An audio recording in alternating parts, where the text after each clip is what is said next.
Distinguished guests, ladies and gentlemen, I would like to feel that the Captive Nations Week this year has a particular significance, that it indeed marks a turning point of events and attitudes, the first such since the World War II.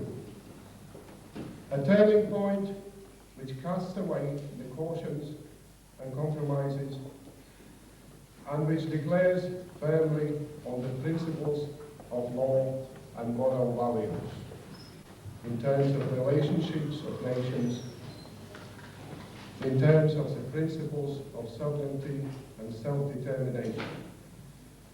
At least these were the values so convincingly declared and so proudly flown on the banners of the liberation of the Falklands. But even as I say this, I am uneasy about what I've just said. For do I detect a flaw in this statement? Is the revival of these values here or not? Because if it isn't, then what is the truth and what are we looking out for? Why is it that suddenly 1,800 people are to be championed for in the name of right for their self-determination and their freedom, the distance of all of 8,000 miles away?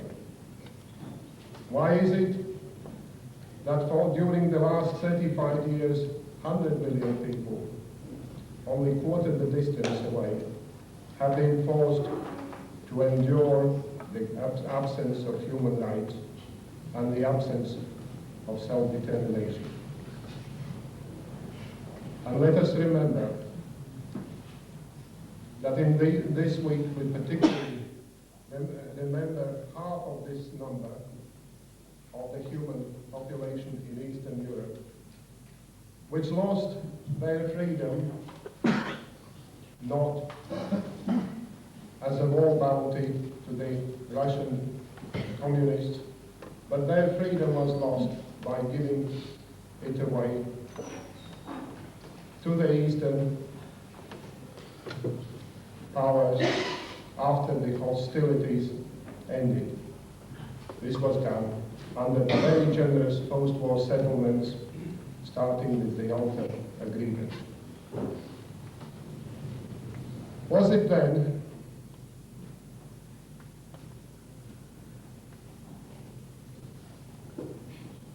and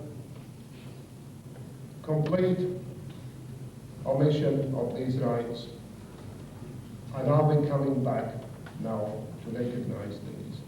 What is it then that suddenly divides the very human principles which are embodied in the Magna Carta and the Human Rights Declaration? I hope it is a reverse of the sense of moral values and commitment to social justice. The future events will show us whether indeed this is a turning point dictated by conscience, or is it an adventure for other reasons? And I, for one, hope that my fears are unfounded. It is my pleasure now to speak to us, Mr. Edward Lyons, Member of Parliament. Mr. Edward.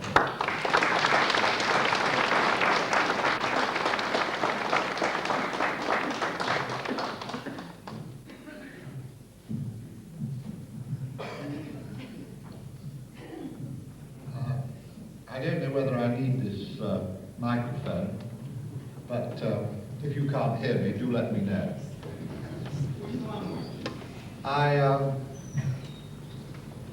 Mr. Tamsons, I'm delighted to be here this evening and to have been asked to speak to you on this occasion when we remember the captivity of nations in Europe who are denied the democratic rights that we in Britain take for granted. It's a great credit to the Captive Nations Committee in Bradford that year after year, in the face of considerable discouragement, they insist on remembering that in Bradford, a long way from Eastern Europe, a long way from their original homeland, those countries, their compatriots living without freedom, and as I say, despite discouragement, year after year, they maintain a remembrance and they continue to work in order that one day those who are not free, who do not have the liberties that we have, shall enjoy them as we enjoy them. It is very difficult in a world dominated by great powers to assert the right effectively when one of those powers is very strong and mighty. Your chairman, Mr. Tamson, mentioned the Falklands, but in the Falklands we were dealing not with one of the mightiest powers on earth, but we were dealing with Argentina.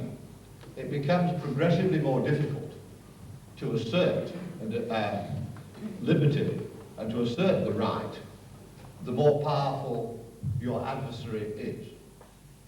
And the frustrations of people who believe in liberty, people who originally have come from Eastern Europe, is that they know that it is going to be very difficult to achieve a fundamental change in the situation.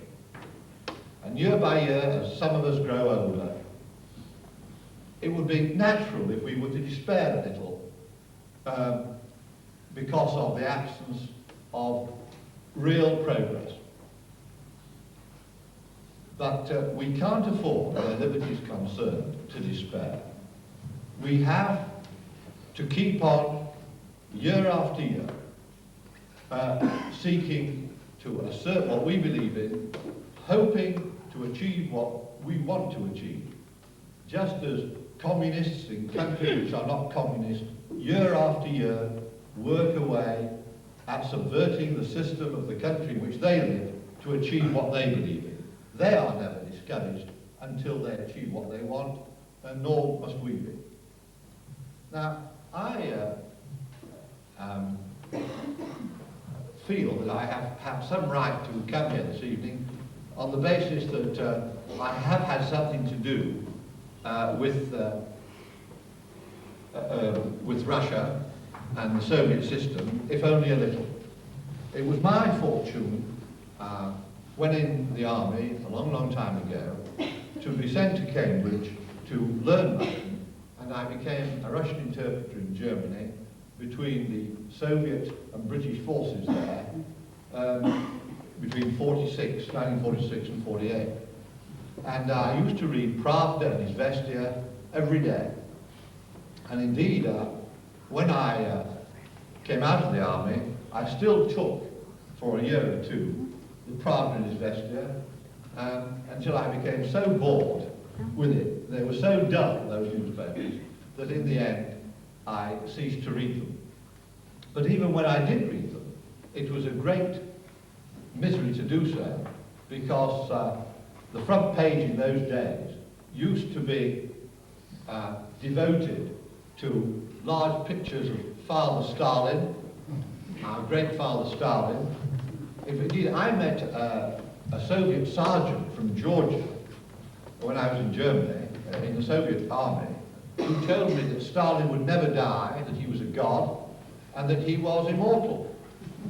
I had like many progressives in Britain, until I became thoroughly acquainted with the Russian language and therefore indirectly with the Soviet system, I had believed very differently about the Soviet system. But as a result of working with Soviet officers day in and day out for a long time in Germany, and trying to talk to them about their political system, and reading Soviet newspapers and magazines, I gradually realized that what people in the 30s in Britain thought, and early 40s had thought about the Soviet system, was not what the Soviet system really was. The Soviet system was a dictatorship, and that the people under it had been brainwashed, and they were very careful what they said. And accordingly, although when I came out of the forces, I joined the Labour Party. As you may know, I am now a Social Democrat, but I joined the Labour Party. I was never one of those who took pro-Soviet line. I always had a very realistic appreciation of what the Soviet Union stood for. Today, there is no great change in the way the old men in the Kremlin see the world. Their surrogates, their lieutenants in Poland, are behaving not as badly as Stalin used to behave, in the sense that Stalin, in effect,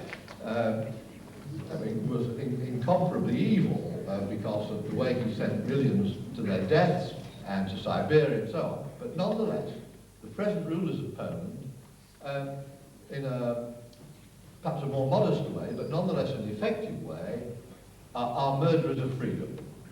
And I looked at the Sunday Times this morning, and there has been a great publicity at the release of 1,000 Solidarity, or more than 1,000 Solidarity trade union supporters who have spent several months now in prison. And what are they doing?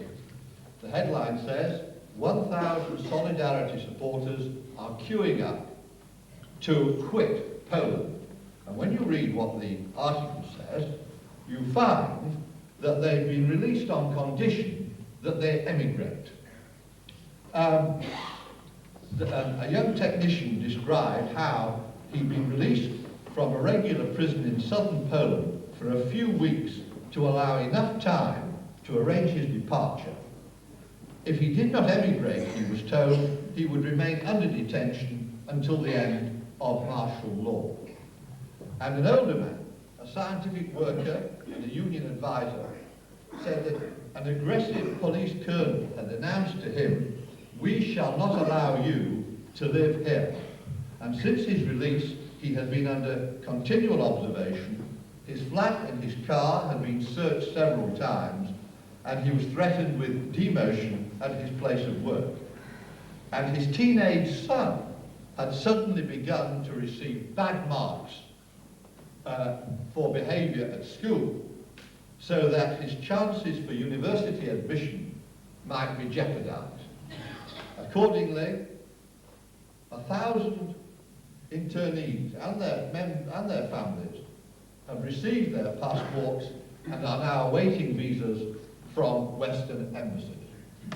And I think before long, there are going to be questions about how many Poles Britain is going to take and how many Poles Germany is going to take and so on.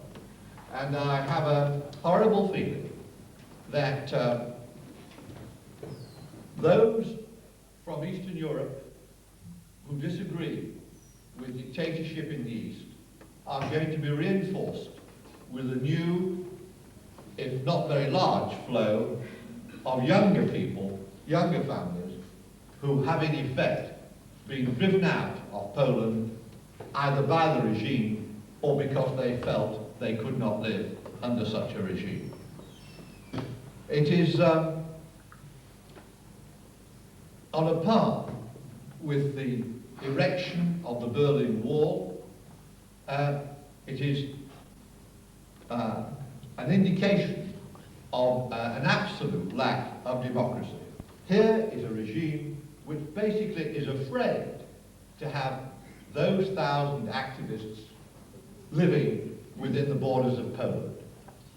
It is a sign of fear as well as a sign of a lack of freedom and a lack of tolerance. I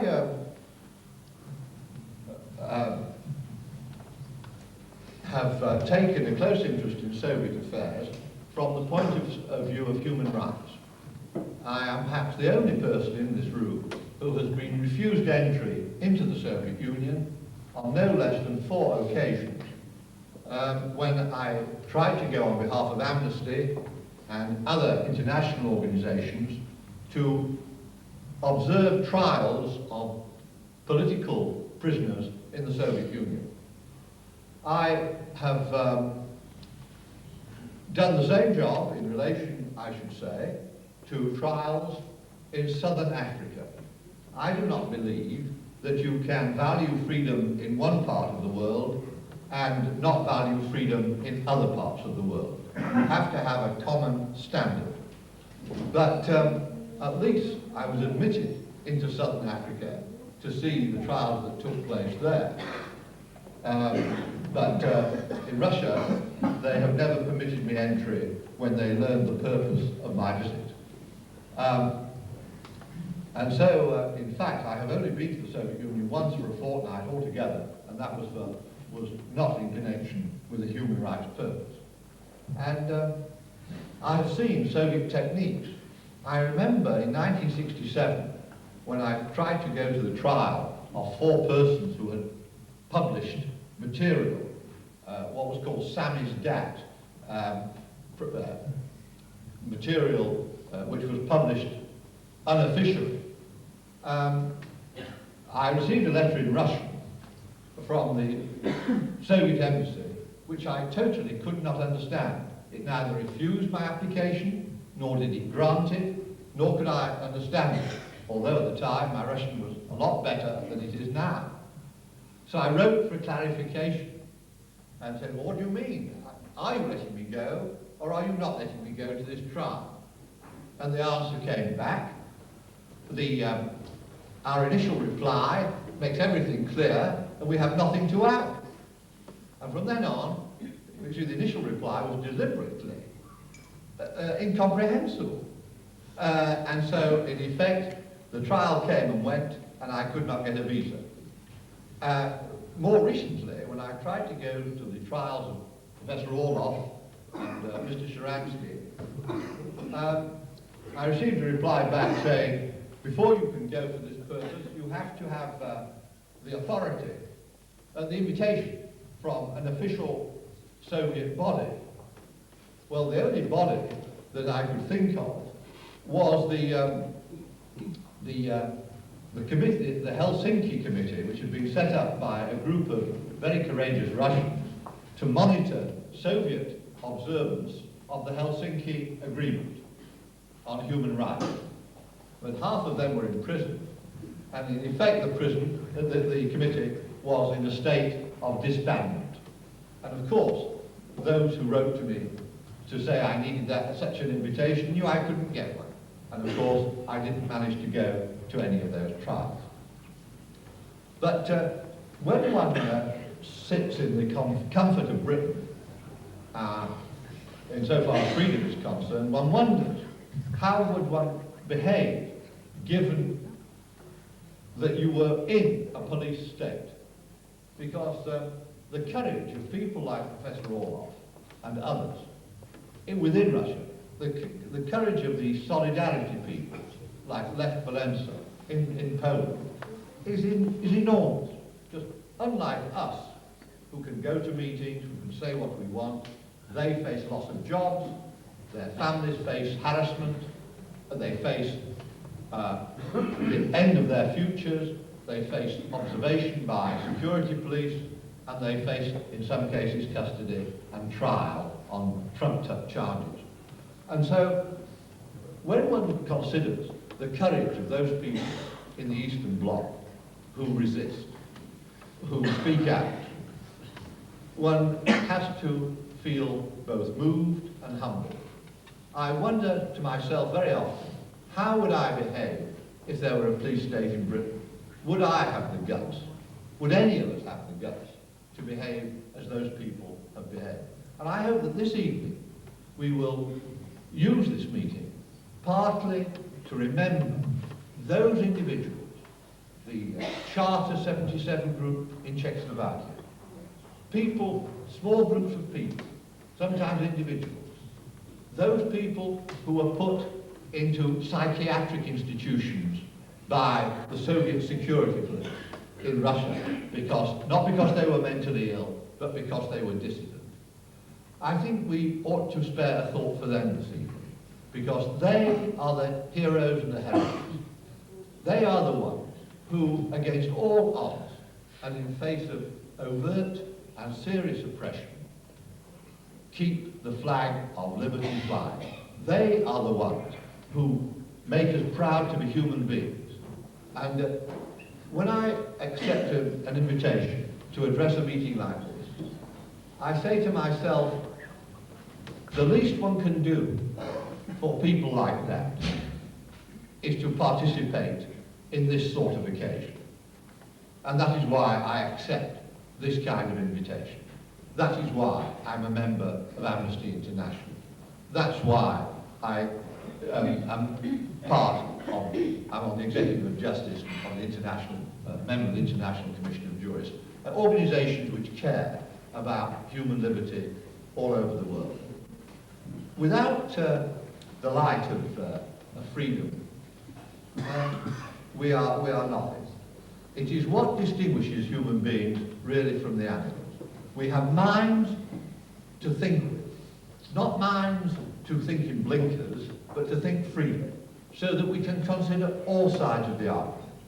We must be ready to listen to arguments with which we don't agree. We must be tolerant. I am conscious in my work with Amnesty that a number of the people I am trying to free from prison would, perhaps, if they were free and could take control in their countries, also suppress free thoughts of their opponents. It's a worrying thought.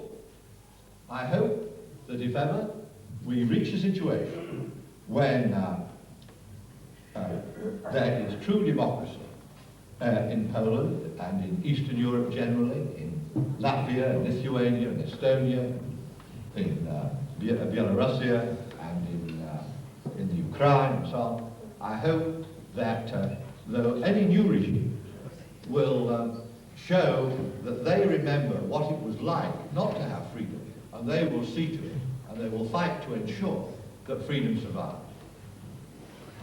I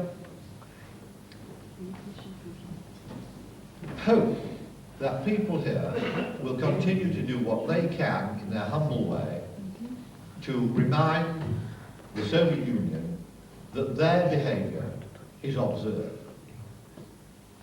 Personally, one never knows whether what one does is effective. It may be totally ineffectual. I send cables to judges, Soviet judges, trying political cases. And I have no idea, because I never get a reply, whether that is a total waste of time and money, or whether it has some kind of effect. I don't even know whether the judges are allowed to receive the telegrams I send. Others telephone the Soviet Union. Many others, particularly under the auspices of Amnesty, write letters. And I would hope that you will not just come to meetings like this, because the Russians may never hear of it. I hope that some of you will put pen to paper occasionally and write, perhaps many of you do, and write to the Soviet authorities, to the Polish authorities, to authorities in the Eastern Bloc, so that they know, and perhaps they may feel a little ashamed from time to time, what people are thinking in the free world about them. There have been indications over recent years that the Russians from time to time have a little bit, just a little bit, changed the policy or altered their behaviour towards a group of individuals because of that kind of pressure. And indeed, one of the ways of getting people free from prisons in the Soviet Union is to concentrate on one particular person and create such a campaign about that one particular person that they'll say that person can leave the Soviet Union, or they will not send that person to prison. And sometimes it has worked, just for one. It doesn't make Latvia a better place to live It does not make the Ukraine a better place to live. But somewhere, 1, 2, 3 persons suddenly find that the yoke is lifted to some extent from their shoulders. And in some cases, they are able to leave. Now, I know for those who want democracy in those countries, departure, in a way, helps the Soviet system. It helps the satellite governments, because they're getting rid of their opponents. But when a man has spent, or a woman, has spent some time in prison, and they have been battling for years, harassed by the security police, they have done their bit. And if the only way in which they can survive is by departure, then we have to assist their departure. They have done more than we have done in recent years by battling in the way that they have. I know that these people, when they leave, for a year or two, are effective in talking about the conditions in the countries which they've left. But as the years go by, they have lost touch, they become less known, and in the end, they are no longer effective in drawing attention to particular weaknesses or evils of the regime under which they live. That is why, in various parts of the world, not only in the Eastern Europe, people are quite willing to get rid of dissidents rather than, say, kill them or keep them in prison, because they know that after they lose contact and lose touch, they have to earn their livelihood in a new country, and they become less effective. Nonetheless, we have to try and rescue those people from the prisons in which they are. Those who still feel that it's better to stay in prison will not come if they do not wish to. Those who wish to live under surveillance in those countries will not come. But those who feel they've had enough and want to come, then we should seek to persuade the authorities in those countries to let them come, rather than that they should continue to receive injections and maltreatment in psychiatric institutions, which is now what is happening in the Soviet Union. And I hope that there are people here who will join the organisations which care about that sort of thing, because there is an organisation in Britain which works to expose what is happening in Soviet psychiatric institutions. And I hope that there are people here who will think of joining them. Can I finish by saying that while you continue to attend meetings like this, and this is how I began, and I make no apologies for ending what I have to say in this way. While you continue to attend meetings like this, you are a reminder that you care about what is happening in a part of the world where many British people, because they know nothing about Latvia, Estonia, perhaps do not care. The newspapers don't go on about it very much. If you were to go round the British people and say, where is Latvia, Estonia, Lithuania? Many of them would not be able to tell you. Although it's fair to say that a great many more would be able to tell you that than were able to tell you where the Falklands were 6 months ago. Because it's my view that 95% of the British people had never even heard of the Falklands, let alone knew they were a British possession 6 months ago. It's one of the curious things.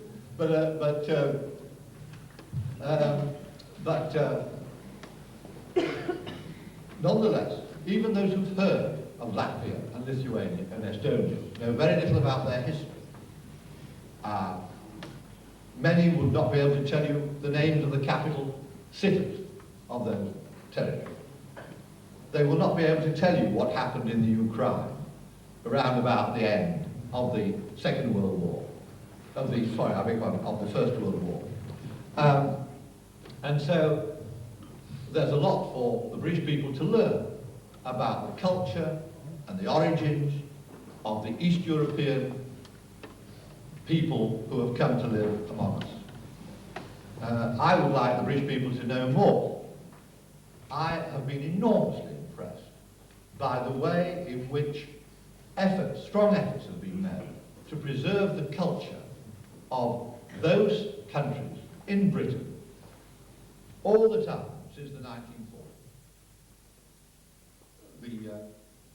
Both the Poles and all those countries represented at the back here their citizens here have made great efforts to maintain as a living culture the customs of those countries.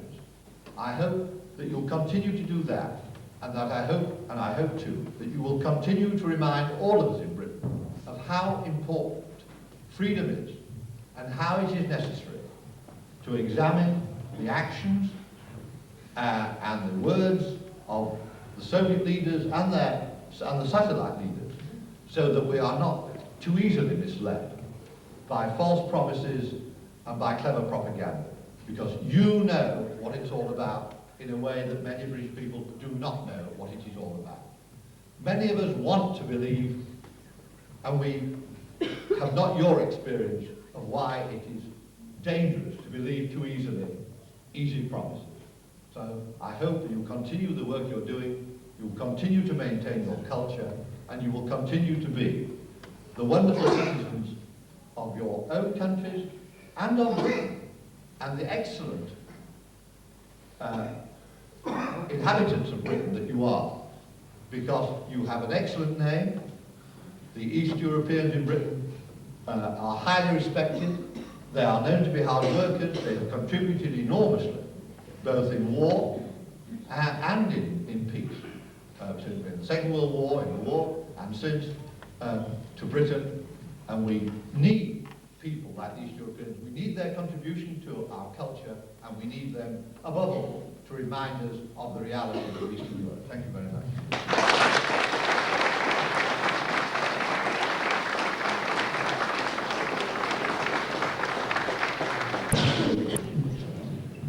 I thank the Honourable Edward Lyons, the Queen's Counsel, Member of Parliament, for sharing his experience with us today, and for a very balanced attitude to our problems. Obviously, we shall not resolve everything overnight, but there is hope. And when there is hope, we can have the patience and persistence to carry on.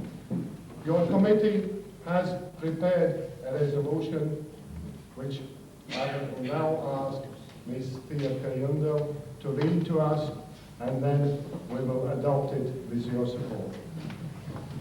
Ms. Kayundo.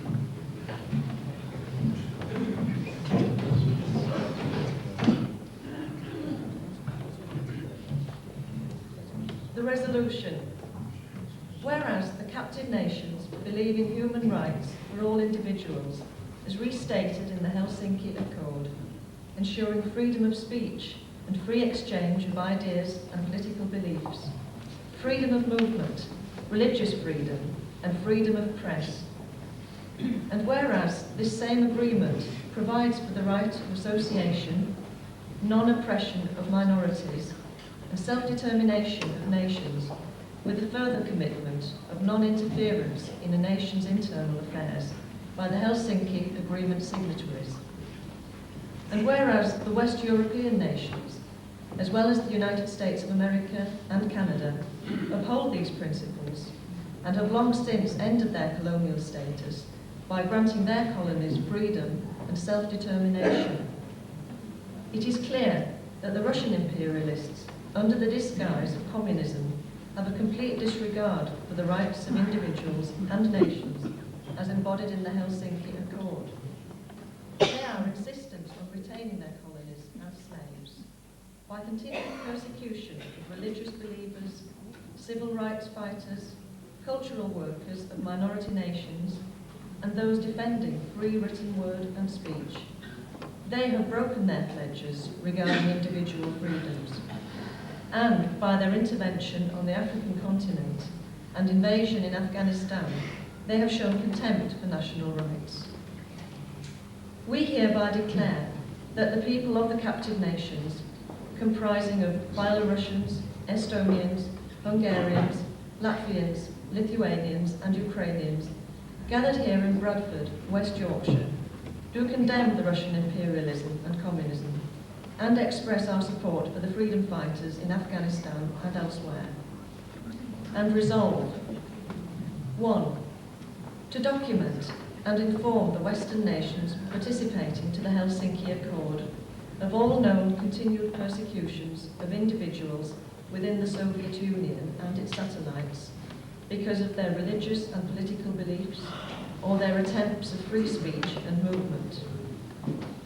2. To warn of the ever-present danger from the Russian expansionist policies as it affects the Free West. 3. To urge the Western nations to insist that the Russians abide by all clauses of the Helsinki Accord, and to insist that the unilateral performance of those parts of the Helsinki Accord which benefit the communist states, particularly the provision of modern technology, are ended. 4. To denounce the practice of using medical and chemical means for physically and mentally breaking political prisoners in order to extort confessions. 5. To demand the release of all prisoners in the USSR held for their national, political or religious beliefs. 6. To convince that a lasting peace in the world can only be achieved by the dissolution of the Union of the Soviet Socialist Republics, and by replacing these with national and democratic governments of the constituent nations, freely elected by the people. 7. To arm morally our people in the Russian slavery, so that they may have the strength to endure the suffering, and by using every endeavour to ensure that there will be freedom in Eastern Europe eventually.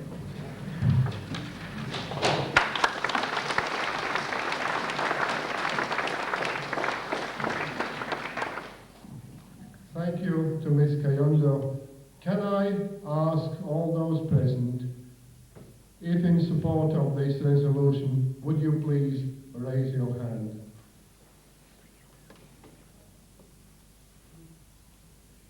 Thank you. Anybody against? Thank you very much. I declare the resolution carried.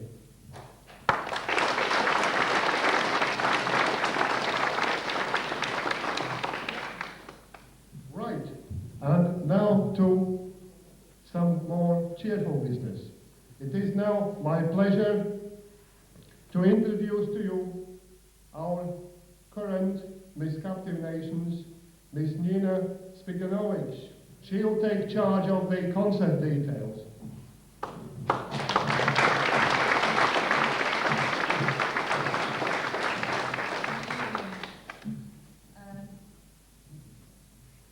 Oh yes, you don't get too much of her straight away. She contests, she's a bit nervous, so it still falls to me to declare a 5-minute interval to get the stage ready. Please don't leave your seats. 5-minute interval.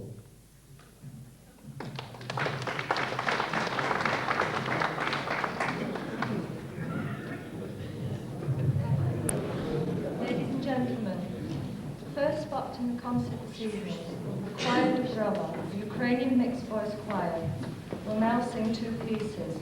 Our Father, music by A. and Beyond the River Danube, arrangement by E. Kozak, conductor Stefan Zamolinski, piano accompaniment by J.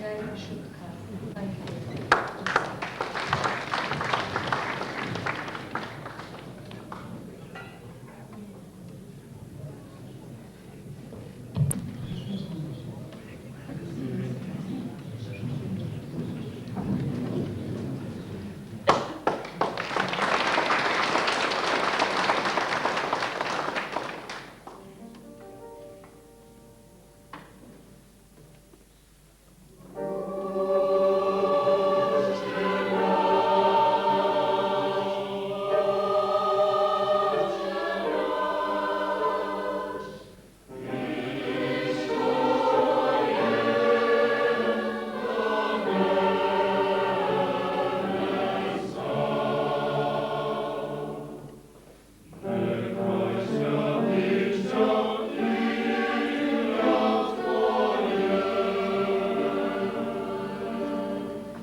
is from the Estonian ballet music.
Association Orchestra performing two pieces, Catherine and the Ukrainian Army Song. Conductor, Stefan Zamulinsky.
Thank you.